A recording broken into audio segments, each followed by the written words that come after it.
नमस्कार, मी प्रियांका पाटील। आपण पाहत आहात राष्ट्रीय लोकराज्य न्यूज, निर्भीड बातम्यांचे व्यासपीठ। आज आपण दिवसभरामध्ये घडणाऱ्या घडामोडींवर नजर टाकूया।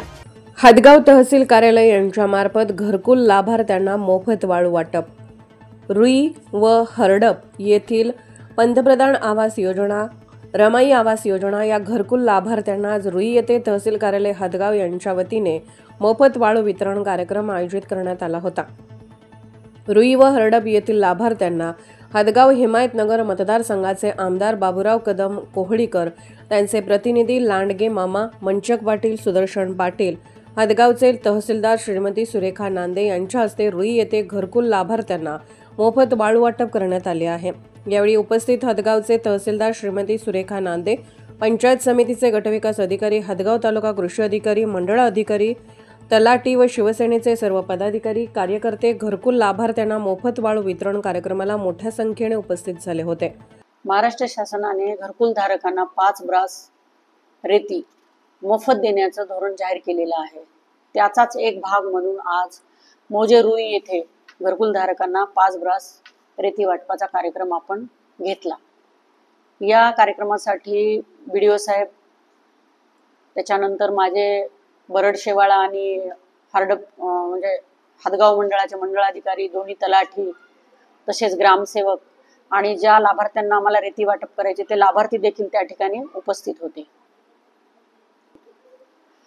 आज आम्ही एक प्राथमिक स्वरूपामध्ये रुईचे 5 आणि हरडपचे 9 अशा एकूण 14 लाभार्थ्यांना आम्ही रेती वाटप केलेली आहे।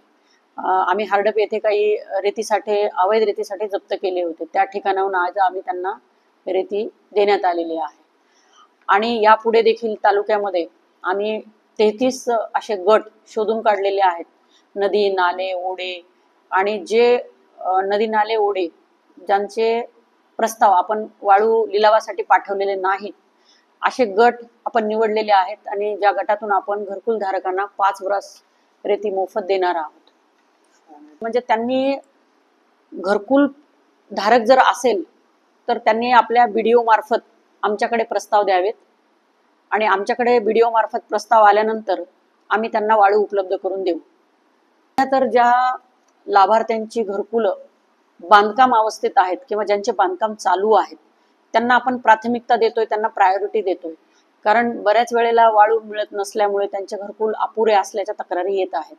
तर याच्यामुळे मोठ्या प्रमाणावर घरकुल म्हणजे बांधकामाला वेग येईल आणि जे अपूर्ण घरकुल आहेत ते घरकुल पूर्ण होतील अशी अपेक्षा आहे। हदगाव प्रतिनिधी प्रशांत खंदारे। ताज्या बातम्यांसाठी आणि अपडेट्ससाठी राष्ट्रीय लोकराज्य न्यूज चॅनलला सबस्क्राईब करा, तसेच लाईक आणि शेअर करा।